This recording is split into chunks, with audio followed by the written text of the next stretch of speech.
ketentuan bagi Tuhanmu. Kalau di kekristenan tidak ada neraka, karena Tuhan itu tidak pernah menciptakan neraka untuk manusia. Bukan karena kebaikan, tetapi karena kasih karunia kita diselamatkan. Mengono.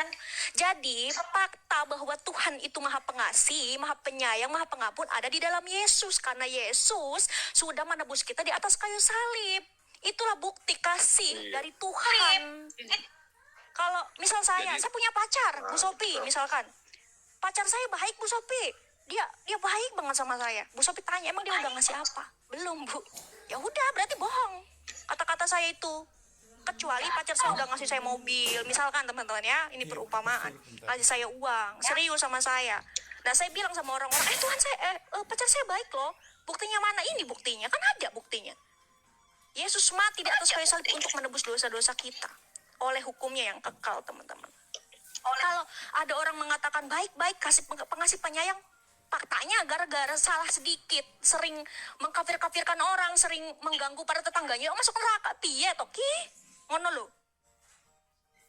Buktinya mana? Misal saya asumsi, misal saya ngaku-ngaku, Bu Sophie saya seorang nabi, saya diberikan wahyu.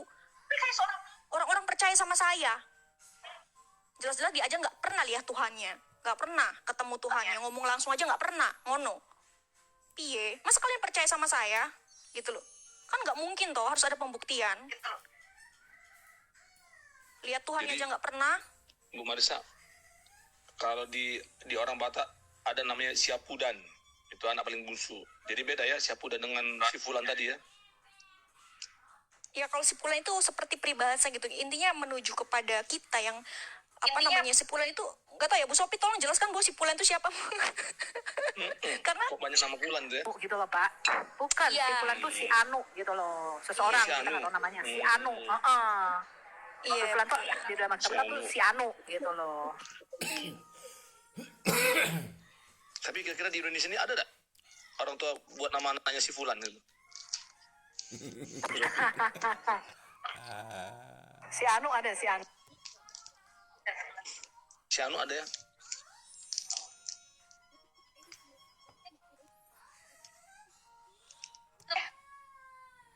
Merdekakan, karena kita mendapatkan kasih karunia dan kita menerima Yesus sebagai Tuhan dan Juru Selamat, tentu kita akan selamat. Tetapi ingat teman-teman ya, kita juga mengasihi Tuhan itu harus, karena Yesus berfirman, jikalau kamu mengasihi aku, tentu kamu mengikuti setiap perintahku. Saya juga banyak dosa teman-teman, tapi saya di sini belajar berbuat baik, belajar mengasihi Tuhan, karena Tuhan sudah terlebih dahulu mengasihi saya gitu loh. Iman tanpa perbuatan adalah mati teman-teman. Jadi Yesus datang ke dunia bukan untuk orang benar, tetapi orang berdosa supaya mereka bertobat. Karena semua orang telah berbuat dosa dan telah kehilangan kemuliaan Allah. Oleh karena kasih karunia, manusia dapat masuk ke dalam kerajaan sorga.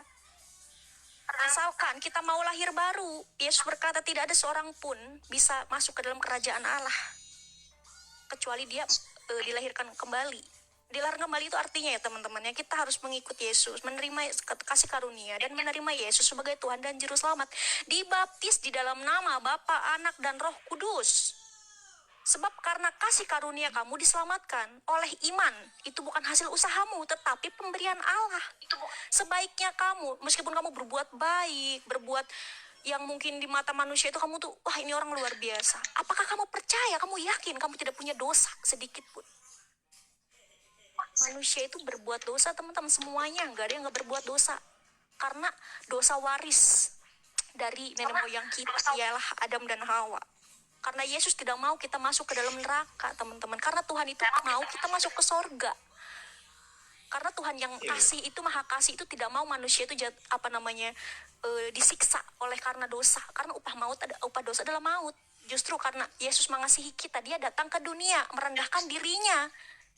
Meskipun dia dalam rupa Allah, tapi dia merendahkan dirinya, mati di atas kayu salib untuk kita, teman-teman. Itulah bukti bahwa Yesuslah maha pengasih, maha pengampun, maha penyayang. Kalau kalian ngata-ngatain orang, kamu maha penyayang ya maha pengasih, kalau buktinya nggak ada, tinggalin teman-teman. Bullshit. Ya. Wah, tunggu bentar deh. Jadi Bu Marisa, ya, itulah ini bukti nyata bahwa Bapak itu mengasihi kita manusia. Gitu. Lewat apa? Yesus. Itulah juga bukti bahwa Bapak itu ingin menyelamatkan kita, gitu loh. Karena apa? Rancangan semula Allah itu bukan rancangan kecelakaan, gitu. Itu ya, Rancangan betul. keselamatan, hidup kekal. Itu aja Betul sekali. sebenarnya intinya di situ loh.